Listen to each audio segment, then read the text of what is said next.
इस वक्त एक बड़ी खबर आ रही है महाराष्ट्र के पंढरपुर से, जहां माना जा रहा है कि आषाढ़ी स्नान के दौरान, पवित्र स्नान के दौरान वहां पे कुछ महिलाओं के डूबने की खबर है। इसको लेकर के हमारे संवाददाता शाहजी अतर जुड़े हुए। शाहजी, बताइए पूरा मामला क्या है और अब तक की अपडेट क्या है इस पूरे मामले को लेकर के?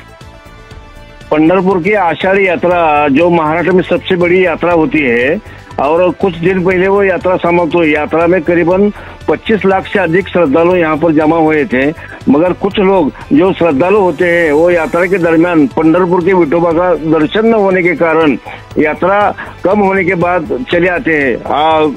कल ही जालना जिले के बोकरदर गांव के सुनीता सबका, संगीता सबका और एक महिला जिसका अभी तक नाम सामने नहीं आया, ये तीनों आज सवेरे नहाने के लिए, पवित्र स्नान करने के लिए पंढरपुर के चंद्रभागा नदी में चले गए थे। मगर वहीं पर सुनीता सबका और संगीत सबका, ये दो महिला की डूबकर मौत हो गई है। दोनों की लाशें मिल गई हैं, मगर जो तीसरी लाश है वो अभी तक पुलिस को नहीं मिली है। तो ये जो तीसरी जो महिला है जिसको अभी ढूंढा जा रहा है, उसको लेकर के क्या अपडेट है और क्या वाकई में 3 ही महिला इसमें डूबी है स्नान के दौरान की और भी लोगों की गुंजाइश इसमें दिखाई दे रही है?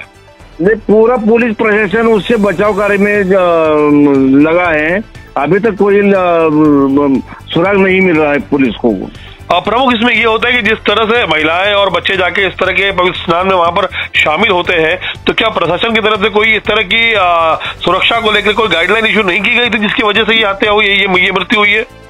प्रशासन ने बहुत सा पूरा इंतजाम किया था, मगर फिर भी ऐसे कोई घटना घटते हैं क्योंकि जो अभी उजनी का जलाशय डैम है तो उसमें ज्यादा से ज्यादा पानी आने के कारण चंद्रभागा नदी में पानी छोड़ा गया है और वो पानी छोड़ने के कारण जो श्रद्धालु नहाने के लिए नदी पात्र में जाते हैं तो उनको अंदर का अंदाजा न आने के कारण वो खड्डे में डूबकर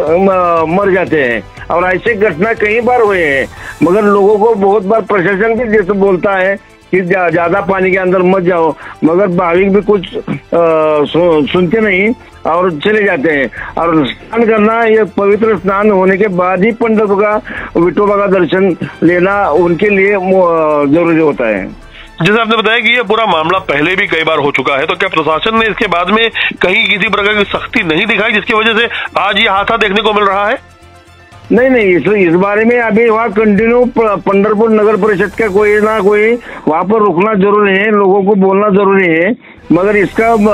प्रशासन इतना ध्यान नहीं दे रहे हैं। चलिए देखते हैं जिस तरह से ये हादसा हुआ है, और आप बता रहे हैं कि लगातार इस तरह का हादसा पहले भी हुआ है, कहीं ना कहीं पर अब